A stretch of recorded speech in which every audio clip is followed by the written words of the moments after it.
everybody, welcome back to the High Desert Garden. So today I'm going to be showing you guys how I'm going to be planting 2 tomato plants in the mini greenhouse in this raised bed here. And I'm going to be showing you how I do it with my irrigation Ollas. If you remember last year, the irrigation Ollas worked out really well. This year I'm using pretty much the same thing, I'm just doing it a little bit differently.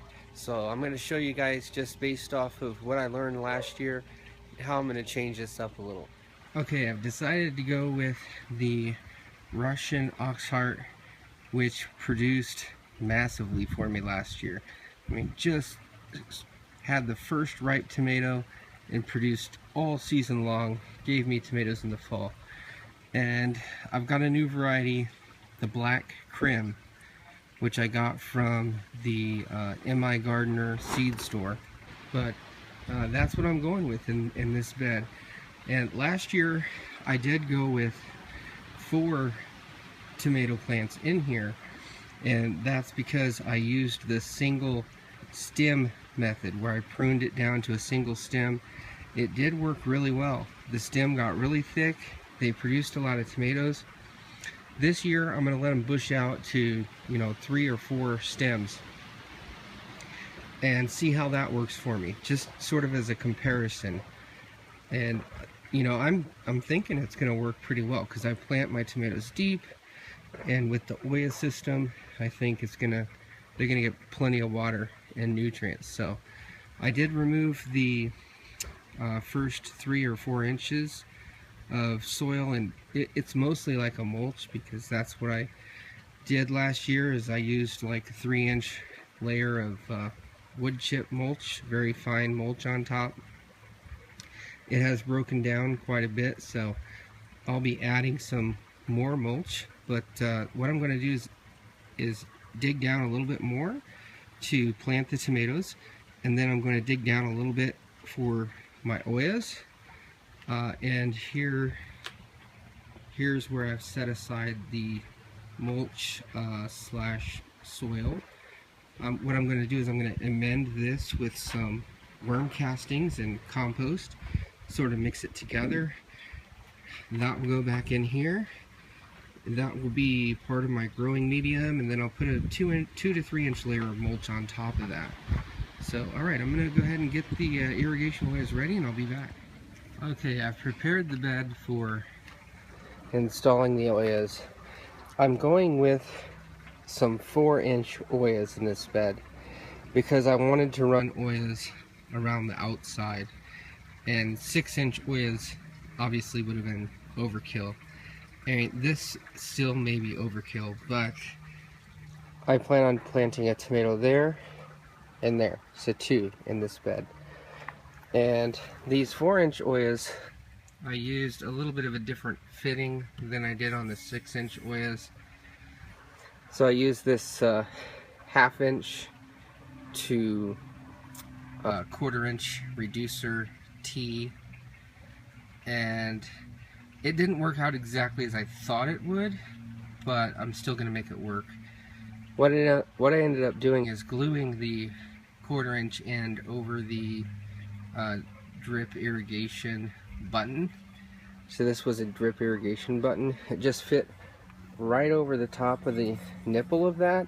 I'll go ahead and show you on screen what a drip irrigation button looks like. But originally I'd planned on my 1/4 inch irrigation being able to connect the 2, my 1/4 inch irrigation pipe to be able to connect the 2. But it turned out that the 1/4 inch irrigation is not exactly 1/4 inch. It's a 1/4 inch of the outer diameter, not the inner diameter. So this is a problem that I ran into. Anyways, I've got my water feed coming in here. Now it's just a matter of hooking it all up. And the reason why I dug the bed out so deep is because I need to be able to see these Ollas when I get them hooked up and I run water to them.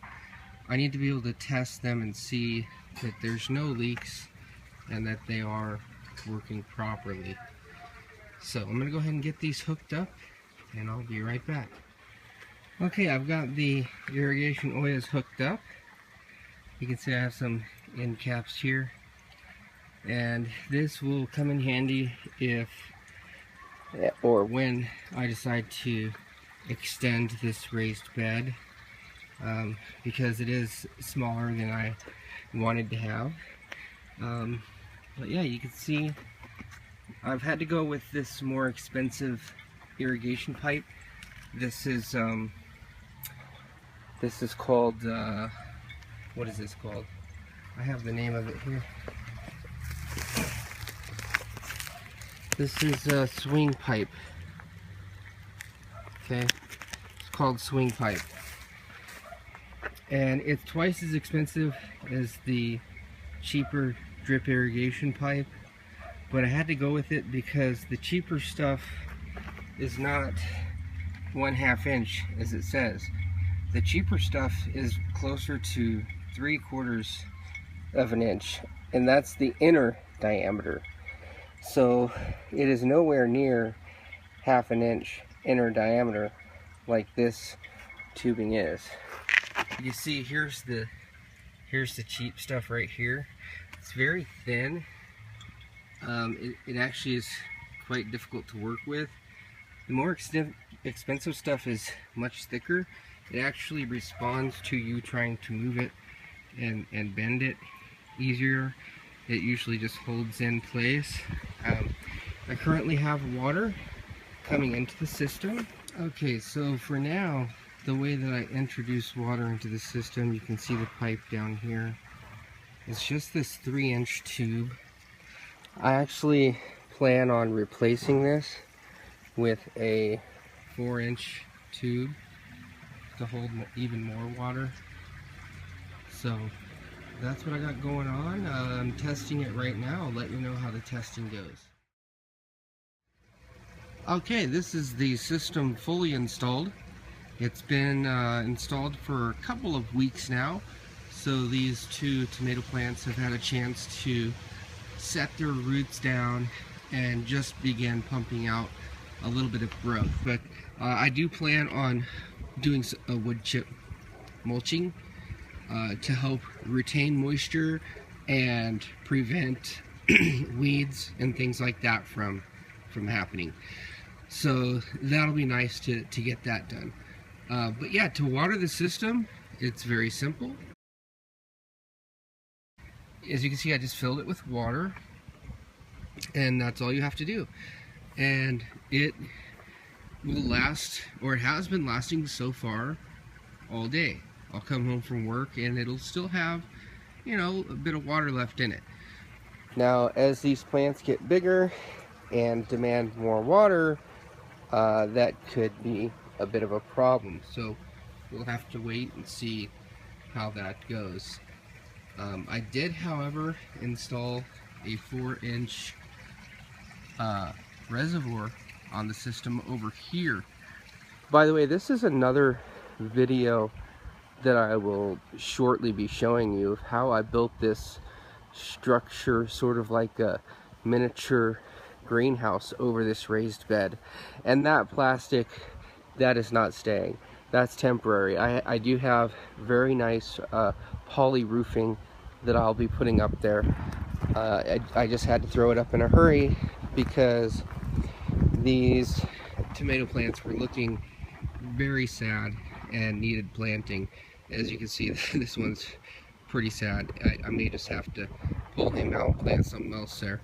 But the boxcar Willie is doing very well. This is very long and gangly, so I actually planted the root ball down at this end, laid it down in the soil, and it's going to have a massive root system. This is, I believe, a beefsteak. And take a look at the Ollas system. 1, 2, 3. These are 6-inch Ollas. So these are the bigger Ollas. And so I'm hoping each Olla is going to be able to support 2 tomato plants. Here's the 4-inch reservoir. This holds quite a bit more water. It was recently filled, and you can see that it's used quite a bit of the water already, but yeah, there it is. I will very shortly be planting tomatoes over here. The reason I haven't is because it gets direct sun that doesn't get filtered by the plastic sheeting. That was why I had to put the plastic sheeting up really quick, because I did not have time to harden off these tomatoes to the sun, and the plastic sheeting works really well to protect them and allow them to get acclimated to the sun, and so that's helped. I hope you guys have enjoyed the video, and I will update you as far as how the Olla irrigation goes this year for the tomato plants.